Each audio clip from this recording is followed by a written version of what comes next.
કચ્છનું પાટનગર ભુજ, જ્યાં કરોડો રૂપિયાના ખર્ચે બનાવાયેલા ભુજ એસટી બસ ડેપો પરથી રોજ હજારો મુસાફરો અવરજવર કરે છે.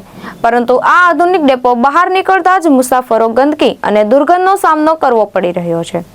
ડેપો બહાર રોડ ઉપર લાંબા સમયથી ગટરનું પાણી લીકેજ થતું જોવા મળી રહ્યું છે, જે તંત્રની બેદરકારી દર્શાવે છે. ભુજ શહેરમાં આવેલા એસટી બસ ડેપો કચ્છ જિલ્લાનું મહત્વપૂર્ણ પરિવહન કેન્દ્ર છે. અહીંથી રોજના હજારો મુસાફરો વિવિધ વિસ્તારોમાં આવગમન કરે છે. પરંતુ બસ ડેપો બહાર રોડ પર ગટરનું પાણી વહેતું હોવાના કારણે મુસાફરો તેમજ આ માર્ગ પરથી પસાર થતા શહેરીજનોને ભારે હાલાકીનો સામનો કરવો પડી રહ્યો છે. રોડ પરથી પસાર થતા વાહનોના કારણે ગટરનું ગંદુ પાણી ઉછળીને રાહદારીઓ અને મુસાફરો પર પડે છે, જેના કારણે કપડાં બગડે છે તેમજ રોગચાળાનો ભય પણ ઊભો થયો છે. સ્થાનિક લોકોનું કહેવું છે કે આ ગટર લીકેજ ઘણા સમયથી છે, છતાં સંબંધિત તંત્ર દ્વારા હજુ સુધી કોઈ નક્કર કાર્યવાહી કરવામાં આવી નથી.